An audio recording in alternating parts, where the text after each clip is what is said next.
एक रिसर्च के अकॉर्डिंग एक इंसान हर रोज 35,000 डिसीजंस लेता है।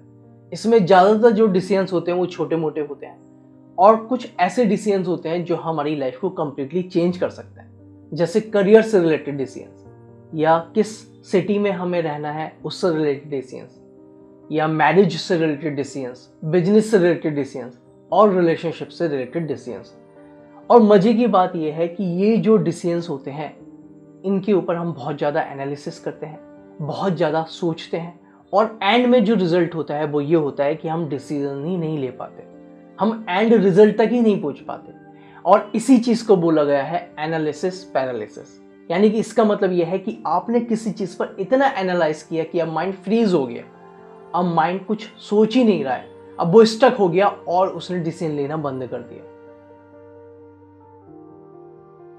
कभी आपने नोटिस किया है कि हम किसी चीज के बारे में इतना बार बार सोचते हैं ना कि उसका अच्छा बुरा क्या होगा, ये जो मैं काम कर रहा हूँ ये सही बैठेगा या नहीं बैठेगा, मैं कुछ अलग कर रहा हूँ तो लोग मेरे बारे में कुछ बोले ना, या मैं इस काम को कर भी पाऊंगा नहीं कर पाऊंगा।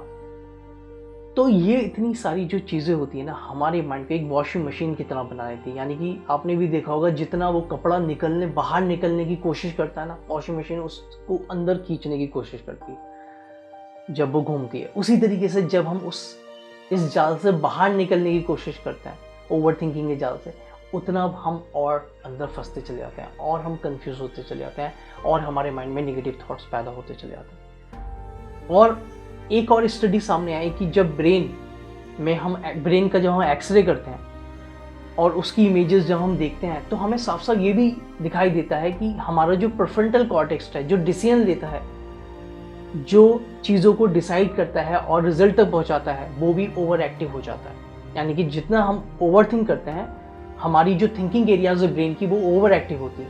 यानी कि जितना कॉम्प्लिकेटेड टास्क होगा उतना हमारा माइंड ओवर एक्टिव होगा और कॉम्प्लिकेटेड होता चला जाएगा, जिससे हम बेटर डिसीजन नहीं ले पाएंगे और हम रिजल्ट तक नहीं पहुंच पाएंगे। अब क्वेश्चन ये आता है कि फिर ये जो माइंड है ये ऐसा करता क्यों है? माइंड को अननोन चीज़ें पसंद नहीं, माइंड क्लियरिटी चाहता है, माइंड सेफ्टी चाहता है। और जब भी हम लाइफ में कोई बड़े डिसीजन लेते हैं, जैसे करियर से रिलेटेड, फाइनेंस से रिलेटेड, हेल्थ से रिलेटेड, किसी मैरिज से रिलेटेड, रिलेशनशिप से रिलेटेड, तो माइंड सर्वाइवल मोड में चला जाता है। माइंड हर वो पॉसिबल आउटकम्स पर जाना चाहता है और चेक करना चाहता है कि क्या ये चीज़ सही है मेरे लिए, क्या ये चीज़ गलत तो नहीं हो जाएगी, क्या मैं जो काम कर रहा हूँ वो पूरा भी होगा या नहीं होगा। और ऐसे ऐसे ऐसे करके माइंड के अंदर फियर पैदा हो जाता है। और जब वो माइंड के अंदर फियर पैदा हो जाता है तो उस फियर से स्ट्रेस और एंजाइटी पैदा हो जाती है। स्ट्रेस और एंजाइटी जब पैदा होती है तो ओवर थिंकिंग और बढ़ती चली जाती है। और जब वो ओवर थिंकिंग और बढ़ती चली जाती है कि हमारी जो कॉग्निटिव थिंकिंग है, जो डिसीजन लेने का काम करती है, वो भी वीक पड़ जाती है। और जब वो वीक पड़ती चली जाती है तो हम कंफ्यूज हो जाते हैं और हम पैरालाइज्ड हो जाते हैं, बॉडी से भी और माइंड से भी। आपने शायद नोटिस भी किया होगा कि जब हम ओवर थिंकिंग करते हैं तो हमारी हार्ट रेट फास्ट हो जाती है, हमारी प्रोडक्टिविटी डाउन हो जाती है, हमारा फोकस भी वीक हो जाता है, स्लीप भी हमारी डिस्टर्ब हो जाती है और बहुत सारी ऐसी चीज़ें होने लगती हैं और हमारी बॉडी भी टायर्ड हो जाती है ऑफ कोर्स।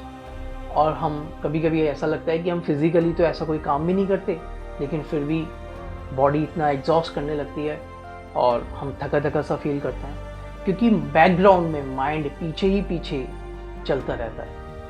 ओवर थिंकिंग जो है, ये जो फंक्शन है ब्रेन का, ये पीछे पीछे चलती रहती है, राइट? बड़ बड़ बड़ बड़ बड़ बड़ ये बकबक बकबक माइंड की चलती रहती है, जिस वजह से हम एग्जॉस्ट हो जाते हैं, हम टायर्ड हो जाते हैं।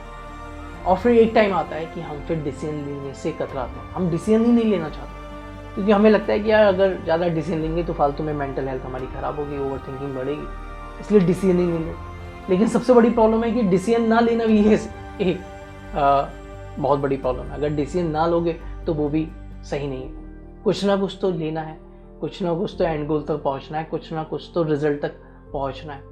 अब हम बात करते हैं ये एनालिसिस पैरालिसिस क्या है और कैसे ये एनालिसिस पैरालिसिस हर इंसान के लिए अलग तरीके से काम करती है। कुछ के लिए ये काम करती है परफेक्शनिज्म के लिए, यानी कि बहुत सारे लोग एक परफेक्शनिस्ट जो लोग होते हैं जिनको परफेक्शनिस्ट बोला जाता है, वो हर तरीके से लाइफ को परफेक्ट तरीके से देखना चाहते हैं। Perfect relationship, perfect marriage, perfect outcome, perfect success.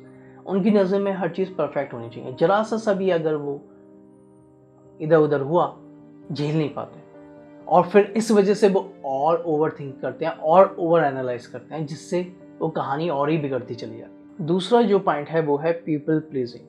बहुत सारे ऐसे लोग हैं जो इसलिए डिसीजन नहीं लेते क्योंकि उन्हें लगता है कि मेरे डिसीजन से किसी को डिसअपॉइंट ना हो, किसी को हर्ट ना हो। देखा जाए तो ये एक अच्छी बात है कि एटलीस्ट कुछ लोग हैं ऐसा जो दूसरे के बारे में सोचते हैं। लेकिन फिर भी मुझे जो लगता है ये एक चीज़ के बाद आपको ही मेंटली स्ट्रक कर देगी, आपको ही मेंटली परेशान कर देगी। क्योंकि डिसीजंस लेने से ऐसा नहीं है कि आप डिसीजन लेने से किसी को खुश या किसी को दुखी करोगे। हर इंसान की खुशी और हर इंसान का दुख उसी की से ही डिपेंडेंट करता है। अगर वो खुश रहना चाहता है तो वो खुश रहेगा, और अगर वो दुखी है उसका नेचर तो वो दुखी रहेगा, चाहे आप उसके लिए कुछ भी कर दो। इसलिए बहुत ज़रूरी है कि ये बात समझना कि आप किसी को खुश नहीं कर सकते, आप किसी को दुख नहीं कर सकते। हर किसी की खुशी उसी के ऊपर डिपेंडेंट करती है। इसलिए उससे फ़ायदा, अगर आप डिसीजन लेंगे तो उससे ये फ़ायदा होगा कि आप जो डिसअपॉइंटमेंट का जो फियर है, जिस वजह से आप स्टक हुए पड़े हैं, वो जो जाल है उससे आप निकल जाएंगे, जिससे आप खुद भी खुश होंगे। और जब आप खुद खुश होंगे तो दूसरा थोड़ा बहुत आपको देखकर भी खुश हो सकता है। लेकिन अगर आप चाहो कि वो कंप्लीटली खुश हो जाए आपकी वजह से, ऐसा कहीं नहीं लिखा हुआ है किसी भी डिक्शनरी में। अब क्वेश्चन ये आता है कि फिर इस एनालिसिस पैरालिसिस की ये जो साइकिल है, इससे बाहर कैसे निकला जाए। सबसे पहले हमें खुद ये पता करना है कि हम ओवर थिंकिंग स्टेट में हैं, एनालिसिस पैरालिसिस की स्टेट में हैं। अगर हैं तो हमारी बॉडी या हमारा माइंड हमें सिग्नल भेज रहा होगा। जैसे हम रेस्टलेस होंगे, हमारी बॉडी या हमारा माइंड, या हमारे फियर कहीं ना कहीं जनरेट हो रहा होगा, मल्टीपल थॉट्स चल रहे होंगे, और टायर्डनेस होगी, मेंटल फटीग होगा, और बहुत सारी ऐसी चीज़ें, मसल पेन और ये सब। तो उस टाइम ये देखना है, समझना है, रिमेंबर करना है कि अभी मैं ओवर थिंकिंग या एनालिसिस पैरालिसिस के स्टेट में हूँ और अभी मेरे थॉट्स जो है ओवरलोड हो रहे हैं, इसलिए मैं उसको वहीं पे ही छोड़ देता हूँ। दूसरा, हमें ये याद दिलाना है कि हमें अपने आप को कंफर्टेबल सिचुएशन में डालना है, यानी कि हमें अपने आप को थोड़ा हल्का छोड़ना है। हमें ये भी देखना है कि कोई भी चीज़ वाइट और ब्लैक नहीं होती है, हर चीज़ कोई गलत या सही नहीं होती है। लाइफ है, लाइफ के एक्सपीरियंसेस हैं, हर इंसान अपने एक्सपीरियंसेस से सीख रहा है। और तीसरी चीज़ ये है कि हमें ये भी देखना है कि हम आने वाले जितने भी चैलेंजेस हैं उनको हैंडल कर सकते हैं। जब हम पास के चैलेंजेस को हैंडल करके यहाँ आए हैं बचपन से लेके अब तक, तो आने वाली जो एनालिसिस पैरालिसिस हम किस बेसिस पर कर रहे हैं, हम डिसीजंस लेने की बेसिस पे कर रहे हैं ना।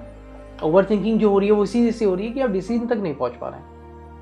तो डिसीजन तक कैसे पहुंचेंगे, वो ये याद रख के पहुंचेंगे कि मैं जो पास्ट के एक्सपीरियंसेस को ओवरकम करके यहाँ तक आ सकता हूँ तो आगे भी जा सकता हूँ। उसमें क्या है, अब आ जाए कुछ भी मेरे सामने, यही चीज़ अप्लाई करूँगा आगे।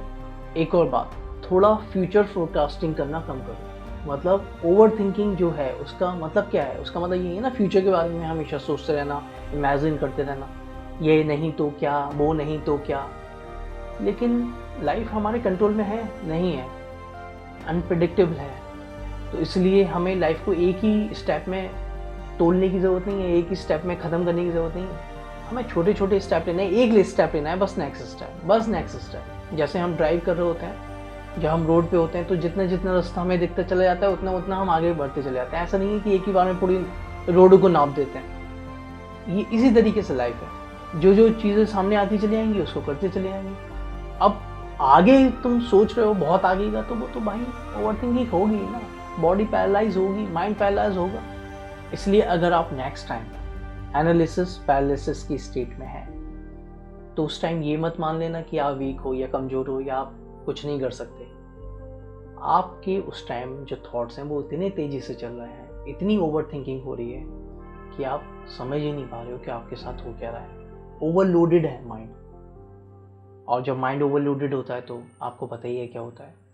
इसलिए उस टाइम बस ऐसे ही थोड़ी देर ऐसे ही रहने दीजिए, और जो जो मैंने पॉइंट्स होता है वो समझ लीजिए, और फिर धीरे धीरे थोड़ी अपनी ओवर थिंकिंग कम कीजिए, थोड़ा चीज़ों को कम एनालाइज कीजिए।